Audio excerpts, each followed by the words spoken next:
Hello students, welcome to BBVN online class. Students, EVS में lesson 10 food and health is completed. So in today's video, we will complete the question answers of this chapter. आज की video में हम इस chapter के question answer complete करेंगे. Okay, so first question है what is a balance diet. Balance diet क्या होती है? ओके, सो हमने चैप्टर में पढ़ा दैट बैलेंस डाइट वो होती है जिसमें सारे पोषक तत्व शामिल होते हैं. कि just like proteins, carbohydrates, vitamins, fats, so ये सारे पोषक तत्व जिस डाइट में शामिल होते हैं वो एक बैलेंस डाइट होती है.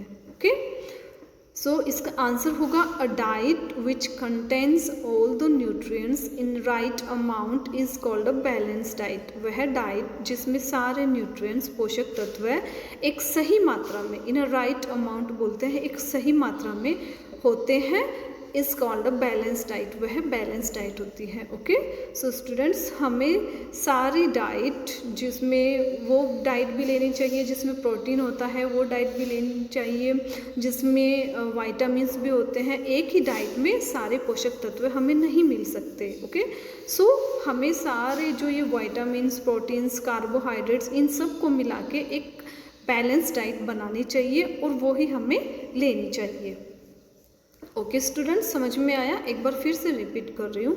A diet which contains all the nutrients in the right amount is called a balance diet. वह डाइट जिसमें सारे पोषक तत्व एक सही मात्रा में होते हैं is called a balance diet. वह बैलेंस डाइट होती है. Okay, now come on the question number second. What are the different kinds of nutrients we get from the food. वो अलग अलग पोषक तत्व कौन से होते हैं जो हमें भोजन से मिलते हैं. Okay, so answer will be carbohydrates, fats, proteins, vitamins and minerals are the 5 nutrients we get from the food. ये 5 न्यूट्रिएंट्स है, ये पोषक तत्व होते हैं जो हमें फूड से मिलते हैं.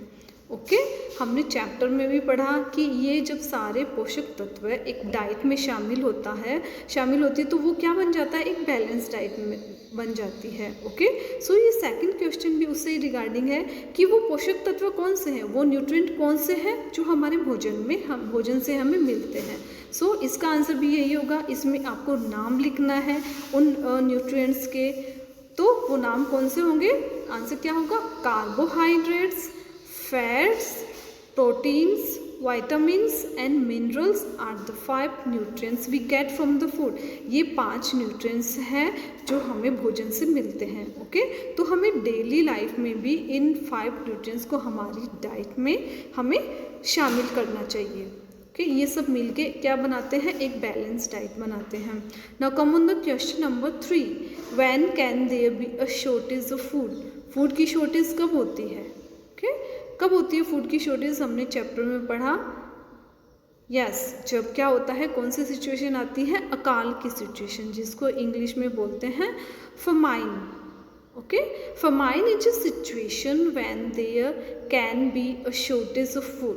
ओके, फेमिन वो सिचुएशन है जहाँ उस सिचुएशन में क्या होता है, फूड की बिल्कुल कमी हो जाती है. ओके, लोग एक एक दाने के लिए तरसने लग जाते हैं, फूड की बहुत ज़्यादा शॉर्टेज हो जाती है. उस सिचुएशन को क्या बोलते हैं? फमाइन या अकाल. ओके, एक बार फिर से रिपीट कर रही हूँ. Famine is a situation when there can be a shortage of food. अकाल वह स्थिति है, वह सिचुएशन है जिसमें फूड की बहुत ज़्यादा शॉर्टेज हो जाती है, खाने की कमी हो जाती है.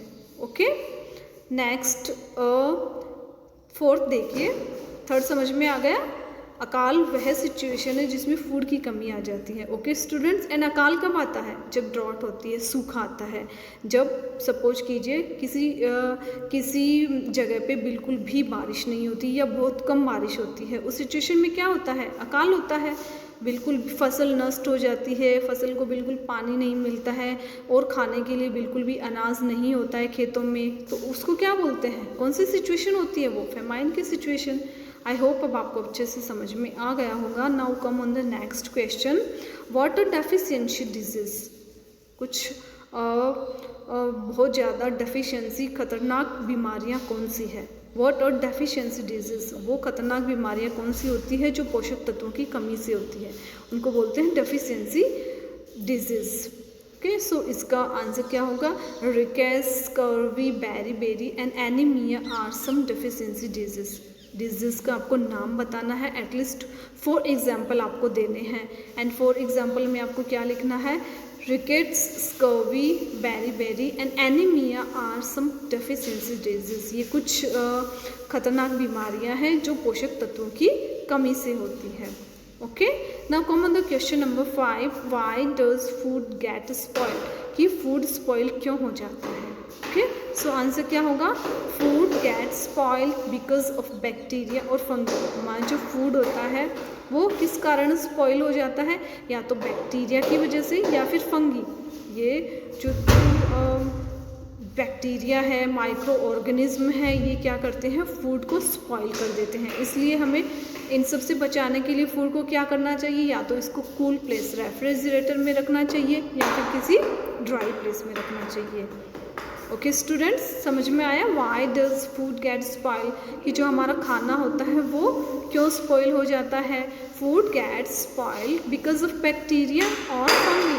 फूड कुछ माइक्रो ऑर्गेनिज्म, कुछ सूक्ष्म जीव होते हैं जैसे कि बैक्टीरिया और फंगी, इनकी वजह से हमारा जो फूड होता है वो स्पॉइल हो जाता है। Okay, so question number 1, question number 2, question number 3, question number 5, question number 4 and 5 आपके कंप्लीट हो गए हैं। You have to complete all these questions in your EVS notebook and you have to learn also. आपको learn भी करना है. If any problem then you can contact with me on WhatsApp. Okay students, and you can make a voice call to me. Okay, thank you.